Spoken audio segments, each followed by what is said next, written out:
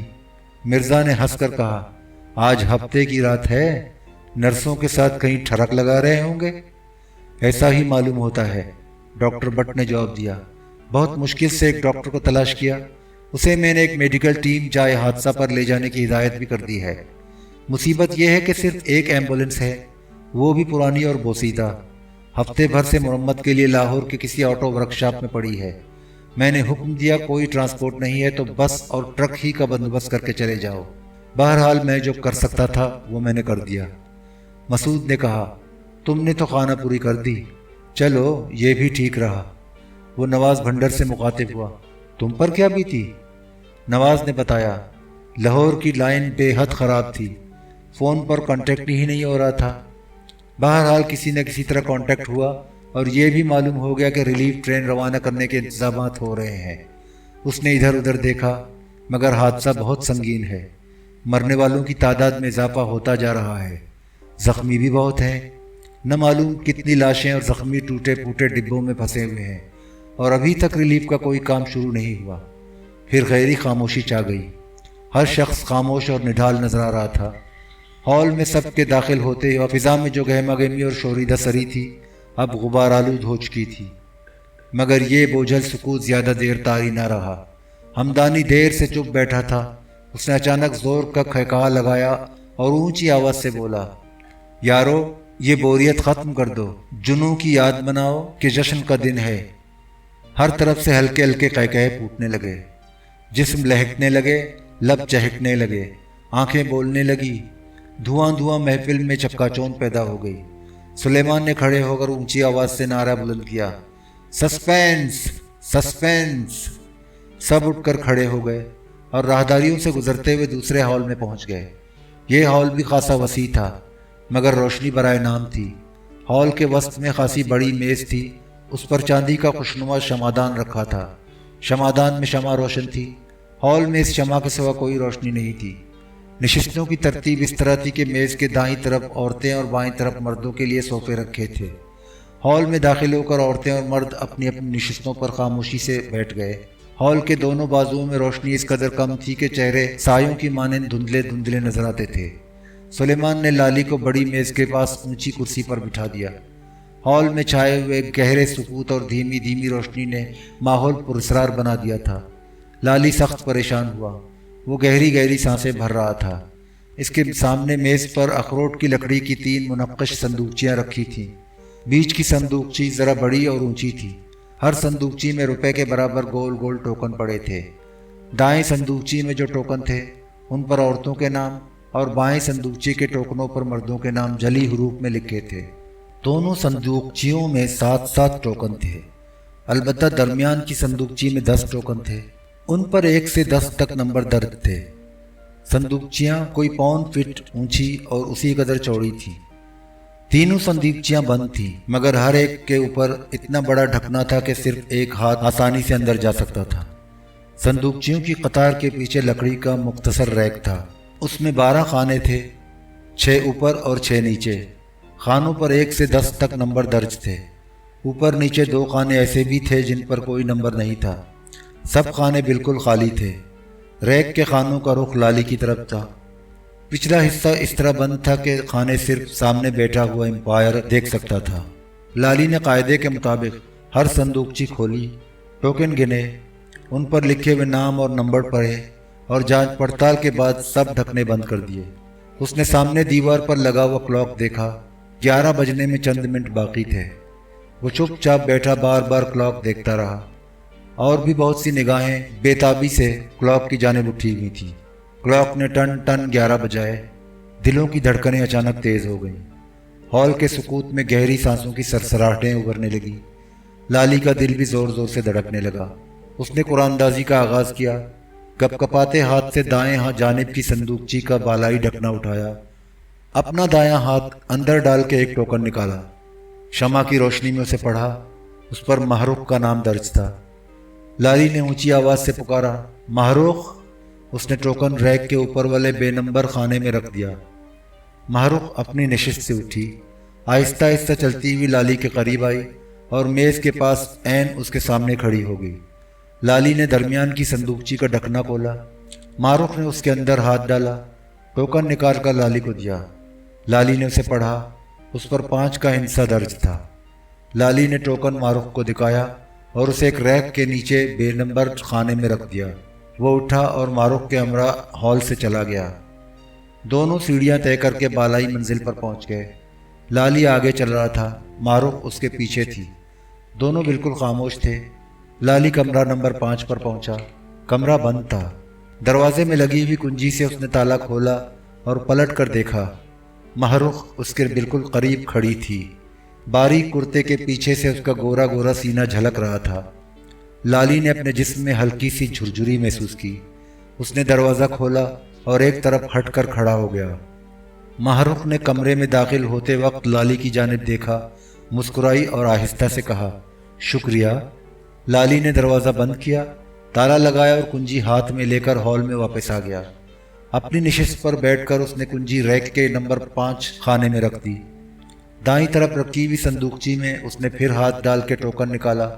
اس پر مہجبین کا نام درج تھا۔ لالی نے مہجبین کا نام پکارا۔ وہ میز کے نزدیک پہنچی، بیچ میں رکھی ہوئی صندوقچی کے کھلے ہوئے ڈھکنے کے اندر ہاتھ ڈالا۔ ٹوکن پر نمبر 7 درج تھا۔ لالی نے نام اور نمبر کے ٹوکن ریک کے خانوں میں رکھے اور مہجبین کو کمرہ نمبر 7 میں پہنچا کر تالا لگا دیا۔ واپسی پر اس نے کنجی نمبر 7 کے خانے میں رکھ دی۔ محروق کی طرح مہجبین سے بھی لالی کی کوئی بات نہیں ہوئی۔ قرآن اندازی میں نوشابہ کا نمبر 10 نکلا۔ لالی اس کے ساتھ ہال سے نکلا۔ دونوں نے زینہ طے کیا اور بالائی منزل پر پہنچ کر غلام گردش میں چلے گئے۔ ایک محراب کے قریب پہنچ کر نوشابہ نے رک کر لالی کو خبردار کیا، سنو، کہیں خیرخواہی جتانے کے لیے ہمدانی کو یہ نہ بتا دینا کہ میں کس کمرے میں رہی، اور نہ یہ بتانا کہ میرا کمرہ کسے الاٹ ہوا۔